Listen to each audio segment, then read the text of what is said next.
दोस्तों नमस्कार। आजकल आप अखबारों में, टीवी में, डिजिटल मीडिया पे, सोशल मीडिया पे, चाय पे चर्चाओं में एक शब्द सुनते हैं, संरक्षण, कंजर्वेशन। इसी कंजर्वेशन की अवधारणा को साकार स्वरूप देने के लिए यूनेस्को ने एक नई अवधारणा की शुरुआत की, जिसे कहते हैं बायोस्फीयर रिजर्व। आप सब जानते हैं ऊर्जा का संरक्षण जरूरी है, संसाधनों का संरक्षण जरूरी है, जैव विविधता का संरक्षण जरूरी है, जो विलुप्त होने के कगार पे जो जीव जंतु पहुंच गए हैं, जो वनस्पतियां पहुंच गई हैं, उनका संरक्षण जरूरी है। साथ में आपको भी अपनी ऊर्जा का संरक्षण जरूरी है, ताकि आप अपने मूलभूत उद्देश्य पर ज्यादा प्रभावी तरीके से फोकस कर पाओ, ज्यादा केंद्रित होकर अध्ययन कर पाओ। तो यूनेस्को की इस अवधारणा के बारे में जो संरक्षण से संबंधित है, आज हम छोटी सी संक्षिप्त चर्चा करेंगे। बायोस्फीयर रिजर्व किसी भी एक स्पेसिफिक लोकेशन को डिक्लेयर करता है यूनेस्को डिक्लेयर क्यों करता है? ताकि कंजर्वेशन किया जा सके बायोडाइवर्सिटी का, हैबिटाट का। जहां जीव जंतु रहते हैं, जहां वनस्पतियां रहती हैं, भौतिक विकास की रफ्तार में बहुत सारे आवास खत्म हो गए। तो अब एक सुचिंतित प्रयास किया जा रहा है कि हम बायोडाइवर्सिटी को कंजर्व करें और जीव जंतुओं के और पेड़ पौधों के जो आवास है उनको संरक्षित करें। दूसरा उद्देश्य है अवेयरनेस फैलाना। जब इस प्रकार का यूनेस्को जैसी वैश्विक संस्था किसी स्पेसिफिक लोकेशन को बायोस्फीयर रिजर्व के रूप में डिक्लेयर करती है, तो एक अवेयरनेस बढ़ती है, लोग चर्चा करते हैं उसके बारे में कि क्यों किया है, क्या फायदा है। तो लोगों को उस स्पेसिफिक जो इश्यू है उसके बारे में लोग बातचीत करना जब शुरू करते हैं, तो उनको उसकी महत्ता समझ में आती है।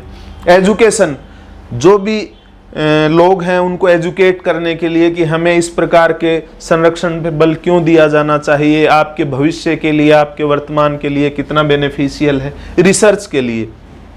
इस प्रकार के बायोस्फीयर रिजर्व डिक्लेयर करके अनुसंधान को बढ़ावा दिया जाता है कि हम बायोडाइवर्सिटी को कैसे बचा सकते हैं, एक्सटिंक्ट हो चुके प्राणियों को कैसे बचा सकते हैं, कैसे वापस इस अपनी पृथ्वी पर उनको वापस ला सकते हैं, कैसे एक्सटिंक्शन की तरफ बढ़ रहे जीव जंतुओं को, पेड़ पौधों को हम खत्म होने से बचा सकते हैं। इस प्रकार की रिसर्च को प्रोत्साहन मिलता है। दोस्तों, यूनेस्को जब डिक्लेयर करता है तो उस स्पेसिफिक लोकेशन को एक आइडेंटिटी मिल जाती है। इस आइडेंटिटी मिलने के कारण इसके सफल होने की संभावनाएं बढ़ जाती हैं, क्योंकि ये अट्रैक्ट करता है टूरिज्म को और फंडिंग को। टूरिज्म को स्वाभाविक रूप से लोगों की एक रुचि बढ़ जाती है, एक जिज्ञासा बढ़ जाती है, लेकिन साथ में साइंटिस्ट को अट्रैक्ट करता है, चैरिटी ऑर्गेनाइजेशन को करता है, बिजनेसमैन पर्सन्स को करता है, और वो कुछ फंडिंग करते हैं। फंडिंग से इस जो अवधारणा है इसकी सफलता की संभावनाएं बढ़ जाती हैं। दोस्तों, बेसिकली यूनेस्को के अनुसार हो सकता है कम ज्यादा हो, किताब में देखा जा सकता है 669 बायोस्फीयर रिजर्व है इस समय पूरे ग्लोब पे, 120 देशों में फैले हुए हैं। ये बायोस्फीयर रिजर्व की अवधारणा जो है ये बैलेंस स्थापित करती है, किसमें? ह्यूमन नीड्स में और कंजर्वेशन में। बेसिकली कंजर्वेशन का अर्थ ये है कि हम इस तरीके से यूज करें रिसोर्सेज का कि वो हमारी नीड्स को भी पूरा करे। एक होता है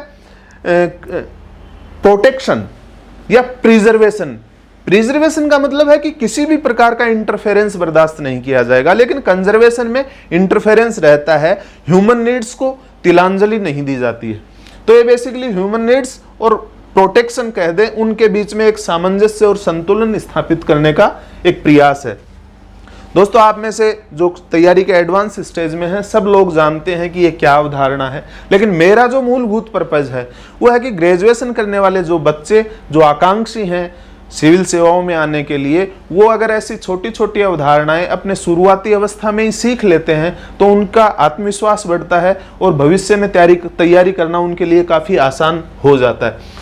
बायोस्फीयर रिजर्व के 3 पार्ट होते हैं। एक केंद्र में होता है जिसको कोर कहते हैं। इस कोर का बेसिक पर्पज है प्रोटेक्शन, उस हैबिटाट का, उस बायोडाइवर्सिटी का।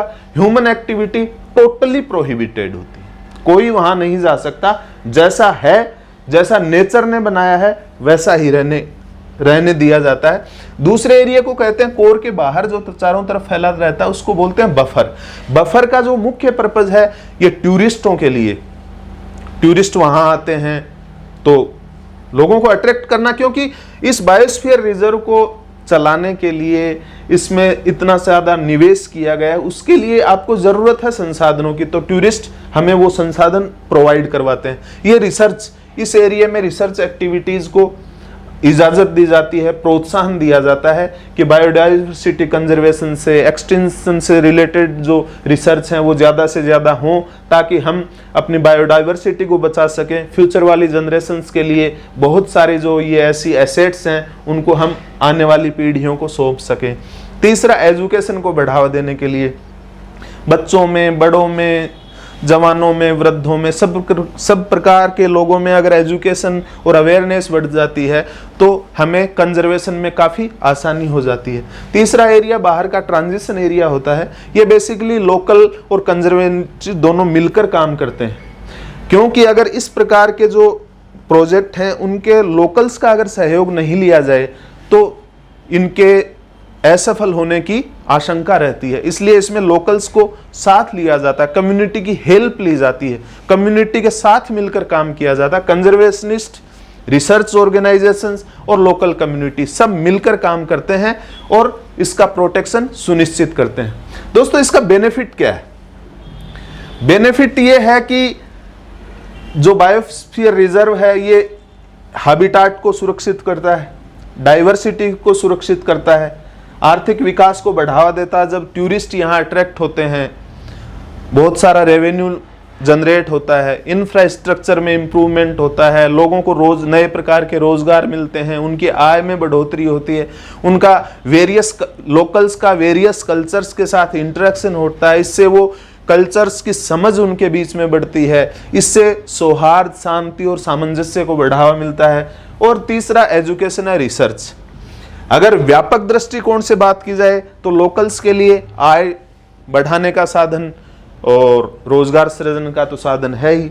गवर्नमेंट के लिए ये है कि अगर विदेशी या अगर किसी राज्य में है तो दूसरे राज्यों के टूरिस्ट आते हैं तो रेवेन्यू जनरेट होता है, उस रेवेन्यू का बाकी लोक कल्याण के कार्य के लिए, जन सशक्तिकरण के बाकी काम हैं उनके लिए उस पैसे का उपयोग किया जा सकता है। स्कॉलर्स के लिए इसका बेनिफिट ये है कि वो अपने रिसर्च कर सकते हैं, नए नए रिसर्च होंगे तो नए नए डायमेंशंस मिलेंगे, नई सोच विकसित होगी। और सोसाइटी एट लार्ज की अगर बात करें तो बायोडाइवर्सिटी को कंजर्व करना बहुत ज़रूरी है। अगर बायोडाइवर्सिटी कंजर्व नहीं रख पाए हम लोग तो बहुत सारी जो हमारी पूंजी है वो खत्म हो जाएगी। बहुत सारे ऐसे जीव जंतु वनस्पतियां हैं जो इतने ज़्यादा लाभदायक हैं इस पर्यावरण के लिए और अल्टीमेटली अपने लिए कि अगर वो समाप्त हो गए तो हमारे जीवन पर भी संकट आ सकता है। दोस्तों, आज के एपिसोड में इतना ही। मिलते हैं। धन्यवाद। नमस्कार।